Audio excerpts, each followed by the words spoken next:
बिस्मिल्लाहिर्रहमानिर्रहीम। अस्सलाम वालेकुम नाज़रीन कराम, मैं हूं मखदूम शहाबुद्दीन और आप देख रहे हैं मेरा फेसबुक और यूट्यूब चैनल।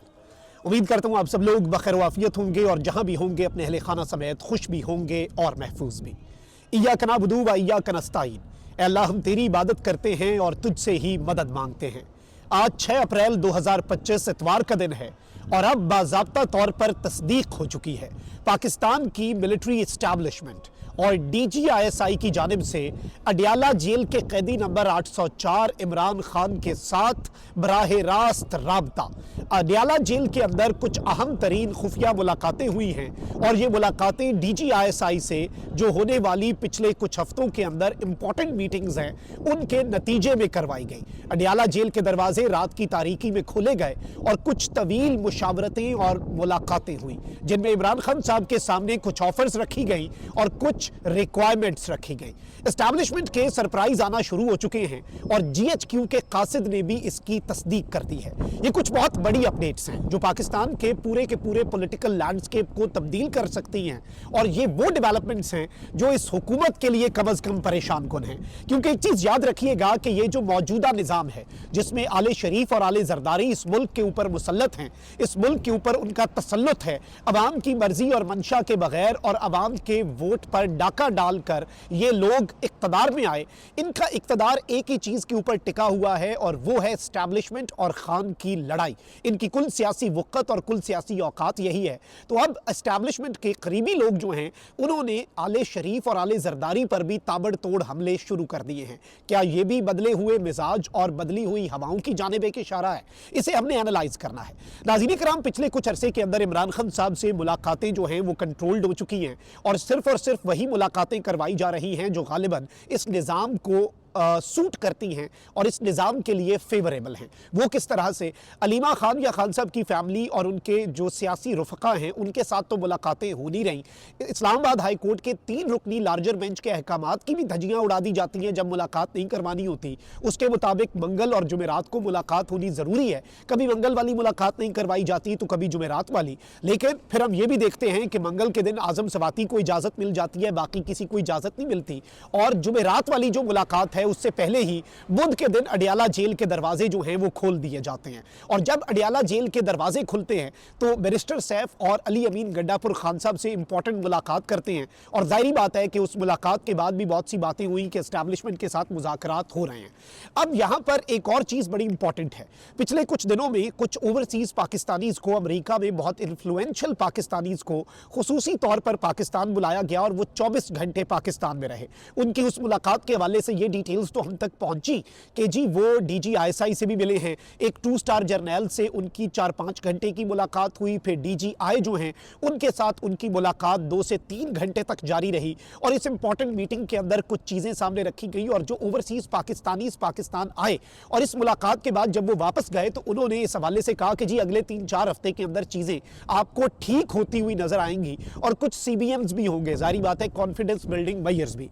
अब जो बड़ी खबर है और बड़ा इंकशाफ है वो पिछले तमाम तर दावे और इंकशाफ जो हैं उनके ऊपर भारी पड़ता है। वो किस तरह से, नाज़रीन कराम, इस चीज़ को आप ज़रा अपने जहन में बिठा लें। इमरान खान साहब जो हैं इस वक्त वो अडियाला जेल में कैद हैं और उनके साथ वही अब मुलाकातें हो रही हैं जो निज़ाम चाहता है। अब वो जो ओवरसीज़ पाकिस्तानीज़ का वफ्द पाकिस्तान आया जिसने एस्टैब्लिशमेंट के लोगों के साथ मुलाकात की, अब ये इत्तलात आ रही हैं और इस हवाले से खबरें आ रही हैं कि उस ओवरसीज़ पाकिस्तानीज़ जो अमेरिकन पाकिस्तानीज़ हैं उनके वफ्द को फौजी क़यादत के साथ मुलाकात के बाद इमरान खान साहब से मुलाकात के लिए अडियाला जेल ले जाया गया। यानी कि वो इमरान खान साहब से मुलाकात करके अमेरिका गए। इस हवाले से क्लेम्स जो हैं वो इस वक्त आ रहे हैं और इस सब के अंदर अब जो दावा है, आप एक चीज़ को याद रखिएगा कि GHQ जो है या फिर मिलिट्री इस्टेब्लिशमेंट जो है उसकी तरफ से जब कोई खबर आनी होती है या किसी खबर की तरदीद होती है या फिर किसी खबर में कोई एडिशन करवानी होती है तो कुछ जर्नलिस्ट हैं जो कि पाकिस्तान की मिलिट्री इस्टेब्लिशमेंट के बहुत करीब समझे जाते हैं। हसन अयूब हैं, मुनीफ फारूक हैं, उन्हीं में अंसार अब्बासी साहब का भी शुमार होता है और पिछले 2-3 साल में पाकिस्तान की मिलिट्री इस्टेब्लिशमेंट का मौक़िफ़ जो है अंसार अब्बासी साहब ने भी कौम तक पहुंचाया है। अब इस सब के अंदर अंसार अब्बासी साहब जो हैं इन्होंने एक बहुत बड़ी और एक्सप्लोजिव स्टोरी की है। अंसार अब्बासी लिखते हैं कि अमेरिका में मुकीम पाकिस्तानी डॉक्टर्स और ताजरों के एक ग्रुप ने इस्लामाबाद में एक सीनियर ओहदेदार और PTI के चेयरमैन इमरान खान से अडियाला जेल में मुलाकात की है।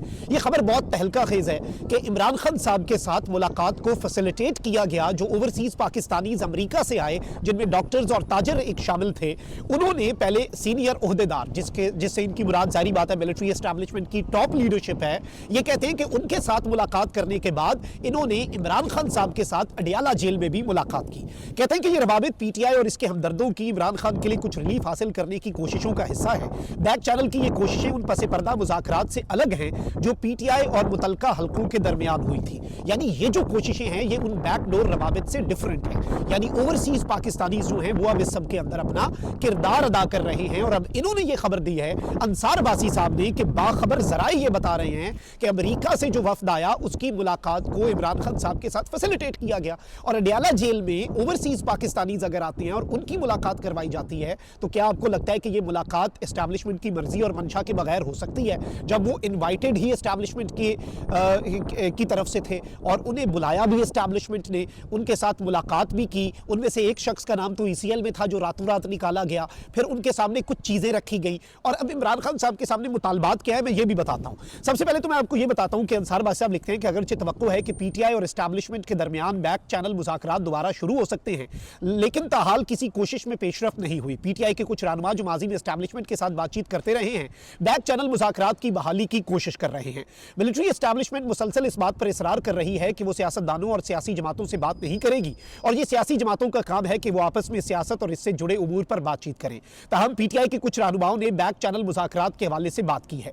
अमेरिका में मुकीम डॉक्टर्स और ताजरों की एक अहम ओहदेदार और इमरान खान के साथ बातचीत से आगाह एक जरिए का कहना है कि ऐसी कोशिशों की कामयाबी का इन्हिसार पीटीआई के सोशल मीडिया और इमरान खान के रवैये पर है। यानी इनका कहने का मतलब ये अब जारी बात है दूसरी साइड का मौकफ है। वो ये कह रहे हैं कि जी पीटीआई के रहनुमा चाहते हैं कि एस्टैब्लिशमेंट के साथ बातचीत बढ़े, लेकिन ऑब्वियसली आप ये देख लें कि जो ओवरसीज पाकिस्तानीज का वफद आया, जो ताजर और डॉक्टर्स आए अमेरिका से इन्फ्लुएंशियल, उन्हें इनवाइट एस्टैब्लिशमेंट की तरफ से किया गया।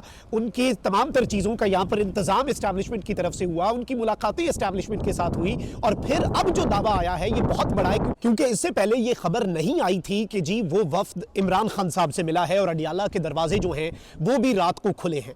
अब ये अगर देखा जाए तो डायरेक्ट डीजी आईएसआई के साथ एक वफद मुलाकात करता है और उस मुलाकात के बाद उस वफद को अडियाला जेल में इमरान खान साहब से मुलाकात के लिए भेजा जाता है। उनकी मुलाकात को इमरान खान साहब के साथ फैसिलिटेट किया जाता है। ये इतनी बड़ी खबर है, इतनी बड़ी खबर है कि आप इसका अंदाजा नहीं कर सकते। और जारी बात है इस वक्त आपको मालूम है कि पाकिस्तान मुस्लिम लीग नवाज की हुकूमत हो जाए या पीपल्स पार्टी हो जाए, इनका कुल दारोमदार इसी बात के ऊपर है कि फौज और पाकिस्तान तहरीक इंसाफ यानी कि इमरान खान और पाकिस्तान की मिलिट्री एस्टैब्लिशमेंट की आपस में लड़ाई होती रहे, क्योंकि ये इस लड़ाई के बेनिफिशरी हैं, ये इस लड़ाई के वो लोग हैं जो इससे फायदा उठाते हैं। लेकिन अब आप अंदाजा कर लें कि ऑल्दो दूसरी साइड ये मौकफ बनाने की और ये बयानियां बनाने की कोशिश कर रही है कि गालिबन मुज़ाकरात पाकिस्तान तहरीक इंसाफ चाहती है, लेकिन दर हकीकत रियलिटी कुछ और है।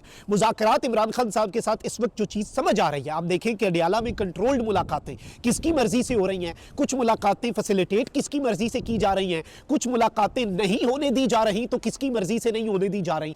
अब यहां पर एस्टैब्लिशमेंट चाहती क्या है इमरान खान साहब से? एस्टैब्लिशमेंट इमरान खान साहब से तीन चीजें चाहती है। नंबर वन कि इमरान खान साहब अपना जो एस्टैब्लिशमेंट के हवाले से बयानिया है उसे नरम कर दें। नंबर टू, इमरान खान साहब अपना जो सोशल मीडिया है उसे कंट्रोल और थोड़ा टोन डाउन करने की बात करें। और नंबर थ्री कि दहशतगर्दी के खिलाफ जो एक जंग चल पड़ी है मुल्क के अंदर, उसके अंदर इमरान खान साहब हर मुमकिन ताउन जो है वो रियासती इदारों का करें और दहशतगर्दी के खिलाफ इस जंग के अंदर साथ दें और एक पेज के ऊपर आ जाएं ताकि पूरी कौम जो है वो यूनाइटेड नजर आए। ये ओवरऑल इस वक्त तीन मुतालबात हैं। अब जारी बात है कि अंसार बासी साहब ये कह रहे हैं कि ये जो मुज़ाकरात हो रहे हैं और इमरान खान साहब से ओवरसीज पाकिस्तानीज भी मिले और जो कुछ भी अभी कोशिशें चल रही हैं और बैक चैनल मुज़ाकरात दोबारा से शुरू हो सकते हैं पीटीआई लीडरशिप और एस्टैब्लिशमेंट के दरमियान, इनकी कामयाबी का इन्हिसार इमरान खान के रवैये पर और सोशल मीडिया पर होगा। यानी अगर सोशल मीडिया ने थोड़ी सी तनकीद जो है वो कम कर दी और इमरान खान साहब ने भी थोड़ा सा हाथ हौला रखा तो दूसरी साइड से भी कॉन्फिडेंस बिल्डिंग मेजर्स के तौर पर बहुत सी चीजें जो हैं पाकिस्तान तहरीक इंसाफ के लिए नर्म होना शुरू हो जाएंगी। ये दावा हम नहीं कर रहे, ये एस्टैब्लिशमेंट के करीब शख्स और एस्टैब्लिशमेंट के जराए के हवाले से दावा करने वाले अंसार बासी साहब कर रहे हैं। यानी कि इसमें अगर हम देखें तो ओवरऑल अगर हम एक सिनेरियो में चीज को समझने की कोशिश करें तो यूं लग रहा है कि एस्टैब्लिशमेंट जो है वो ये चाह रही है कि खान साहब आप ये काम कर दें, अगर आप ये करते हैं तो फिर हमारे दरमियान सुलह भी हो जाएगी, हमारे दरमियान चीजें ठीक भी हो जाएंगी। अब जारी बात है इस सब के ऊपर इमरान खान साहब का मौकफ क्या है वो तो इन द कमिंग डेज हमारे सामने बहुत वाज़ेह अंदाज में पता चल जाएगा।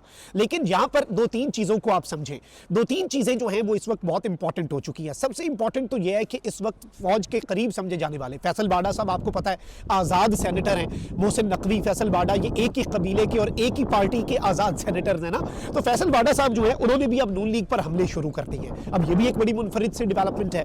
फैसल बाडा साहब कहते हैं कि नून लीग ने इस मुल्क को बर्बाद कर दिया है, ये दुनिया को दिखा रहे हैं कि पीटीआई फौज के खिलाफ है, लेकिन ये तो खुद भी फौज के खिलाफ है। नून लीग की बस एक ही हिकमत अमली है कि फौज और पीटीआई को लड़वा कर खुद को इक्तदार में रखा जाए। अब एस्टैब्लिशमेंट के करीब शख्सियत फैसल बाडा ये बात कर रहे हैं कि नून लीग ने मुल्क को तबाह कर दिया, नून लीग की एक ही ख्वाहिश है कि पीटीआई और एस्टैब्लिशमेंट जो है वो लड़ते रहे, और ये पूरी दुनिया को दिखा रहे हैं कि पीटीआई फौज के खिलाफ है, अलबत्ता नून लीग खुद फौज के खिलाफ है। अब इस बात को भी इस इक्वेशन में रखें। अब दो तीन और डेवलपमेंट्स को आप ले लें, आप ये देखें कि ओवरसीज पाकिस्तानीज के काजी फैज ईसा के ऊपर हमले के इल्जाम में ब्लॉक किए गए पासपोर्ट इन्होंने परसों खोल दिए। ये सब कुछ जो हो रहा है इस सबको अगर इक्वेशन में रखें तो हमारे सामने पिक्चर बहुत क्लियर हो जाती है। अब जो बड़ी तहलका खेज खबर है कि ओवरसीज पाकिस्तानीज का जो वफ्द पाकिस्तान आया, अंसार बासी साहब ये कह रहे हैं कि उनकी इमरान खान साहब से मुलाकात हुई। अब देखते हैं कि ओवरसीज पाकिस्तानीज जो इस वफ्द के अंदर थे, जिन्होंने सिर्फ एस्टैब्लिशमेंट के साथ मुज़ाकरात की तस्दीक की, खान साहब के साथ मुज़ाकरात या मुलाकात वाली बात उन्होंने नहीं कंफर्म की, वो अब इसके ऊपर क्या मौक़िफ़ रखते हैं। लेकिन अभी तक की ये सबसे बड़ी और एक्सप्लोसिव स्टोरी है। अपना बहुत ख्याल रखिए। निगरान पाकिस्तान जिंदाबाद।